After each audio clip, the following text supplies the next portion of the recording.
Bismillahirrahmanirrahim.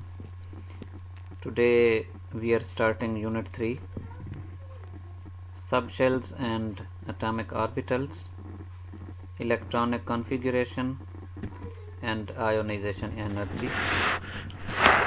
Let's check its learning outcomes. Describe the number and relative energies of the s, p and d orbitals for the principal quantum number 1, 2 and 3, and also for the 4s and 4p orbitals. Describe the shapes of s and p orbitals. State the electronic configuration of atoms and ions given the proton number and charge using conventional way of 1s2, 2s2, 2p6 etc. Explain and use the term ionization energy. Explain the factors which influence the ionization energy of elements. Explain the trends in ionization energies across the period and the groups. Deduce the electronic configuration of elements from successive ionization energy data. Interpret successive ionization energy data of an element in terms of the position of that element within the periodic table. So let's discuss subshells and atomic orbitals. Electrons are arranged outside the nucleus in their particular orbits, which are called the energy levels, or the main shells are called principal quantum numbers. They start from the 1. So we may say that the principal quantum shells are numbered accordingly how much they are going away from the nucleus. So the first one will be which is closest to the nucleus. So the lowest energy level is called 1 or K shell, and it is closest to the nucleus. Second will be definitely with number 2 and so on. Electrons in the energy level further away from the nucleus are more energetic. So they are less tightly bound.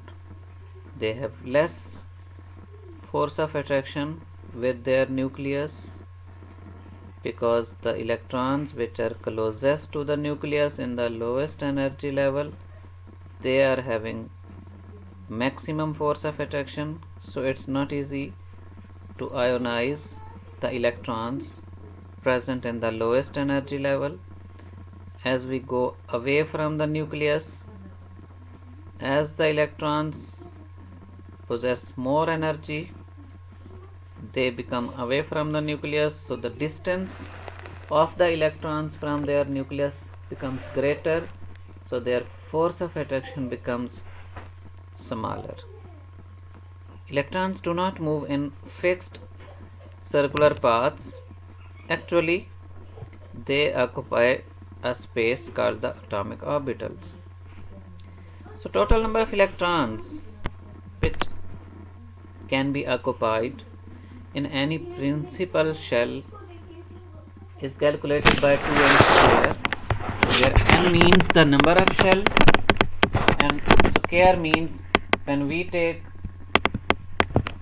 first number of shell, 1 square is, and so 2n square in the first shell, it will occupy only 2 electrons. If the number of shell is second one, then 2 square mean 4 multiplied by 2 is equal to 8, and so on. So this is the formula to fill the number of electrons, 2n square. This filling is only for the principal quantum numbers. Now let's discuss the quantum subshells. The principal quantum shells further actually they are split into subshells. These subshells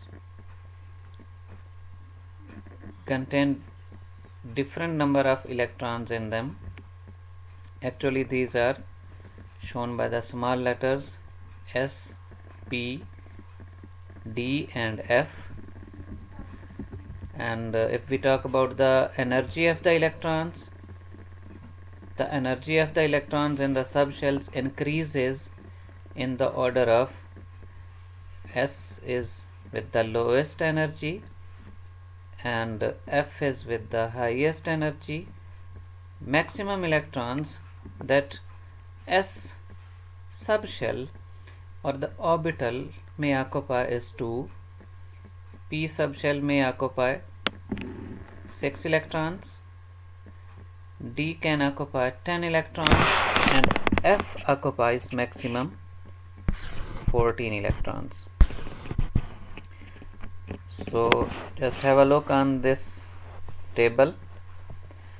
If the principal quantum number is 1, that is also called the K shell, it can occupy maximum 2 electrons, and it has only one subshell, that is called the S, and S maximum definitely occupies these 2 electrons.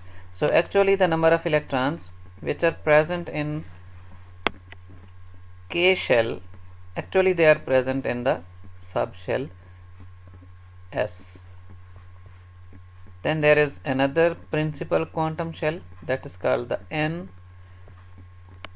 According to 2n square formula, it can occupy 8 electrons, but in actual these 8 electrons are resided in S and P orbitals as its second energy level. So its S is called 2s, which can occupy maximum 2 electrons, and numbering of the P starts with 2 because no P shell in first shell. P orbital is not available in the K shell, so the numbering of P starts directly with 2. So it's 2p. So if we have 8 electrons, S will occupy 2 electrons and P will occupy 6 electrons. So total 8 electrons in their subshells of principal quantum number M. Then if we check principal quantum shell number 3, that is also called the M shell. Maximum, according to 2n square formula, it may occupy 18 electrons, and out of these 18 electrons, the actual filling in their suborbitals is third shell will start with the 3s, that will occupy 2 electrons. Then the P will also be called as the 3p, will occupy 6 electrons. So the remaining electrons will be residing in the 3d suborbital. And if the number of shell is fourth one, which can occupy maximum 32 electrons, so its total number of subshells is also 4. In its S orbital 2 electrons, in P orbital 6 electrons, D orbital maximum 10 electrons, and in F orbital 14 electrons. So do check in the quantum shells, as the number of shells increase and the number of electrons increase, just accordingly the number of subshells are also increasing. If quantum shell is 1, subshell is 1. Quantum shell is 2, subshells are 2. Quantum shell is 3, subshells are 3. If quantum shell is fourth one, it has 4 subshells, that is S, P, D and F. This arrowhead related to energy and electronic configuration related to subshells is very important. It shows that the energy of the subshells is increasing as you are moving from the S towards the F.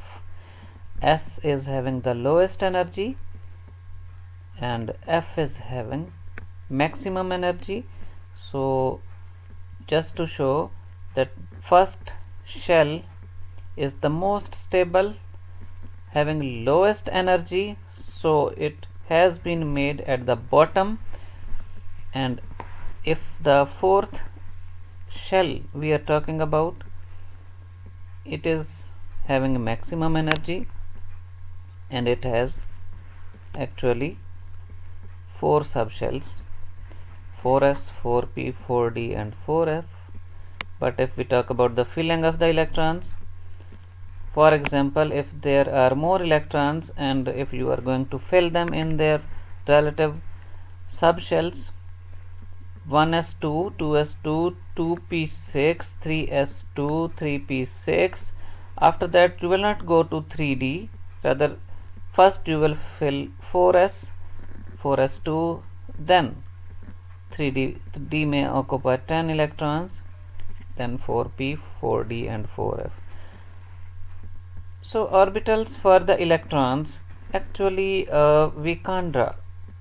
It's almost impossible. According to Heisenberg uncertainty principle, you can't know with certainty where the electron is available actually and next where it is going, because orbitals or the pathways in which exactly the electrons are moving cannot be indicated with 100% certainty, because electrons are continuously moving. So the atomic orbital can be defined the region of space where probability of finding the particular electron is maximum. Means if the probability of finding the electron is more than 95% in a region of space, we will say this is that particular atomic orbital. And subshells already they are split further into their orbitals where the electrons are going to be placed. So number of orbitals in each subshell depends on the subshell S, P, D and F. S maximum 2 electrons, P is further having 3 orbitals, Px, Py, Pz, and D is having further 5 orbitals, dxy, dyz, dxz, dx square, y square and dz square. So actually any orbital which is having the same amount of energy, that is called degenerate orbital. For example, px, py, pz, they are degenerate, means they have the same level of energy. And the concept of orbital arises from the fact that the electron is having dual nature. According to Heisenberg uncertainty principle, it behaves as a particle as well as it behaves as a wave.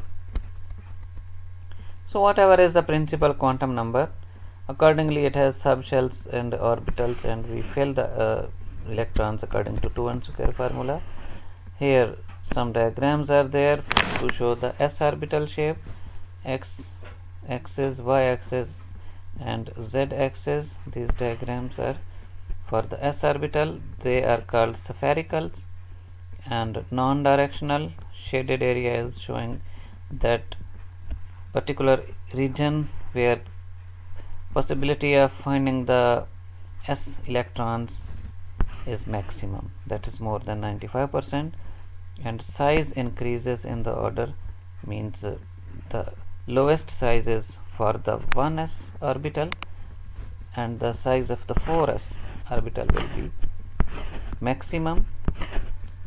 In the same way, if we talk about the p orbital, p as further has px, py and pz, so accordingly you need to draw their shapes. They are called the dumbbell shape, but they are not non-directional, they are directional. 3 types of orbitals are there, px, py and pz. So all these 3 different types are perpendicular to each other along with the x-axis, y-axis and z-axis. So whenever we are going to a higher energy level, these lobes become longer, so overlapping takes place. Accordingly, we will discuss the concept of overlapping and inshallah we will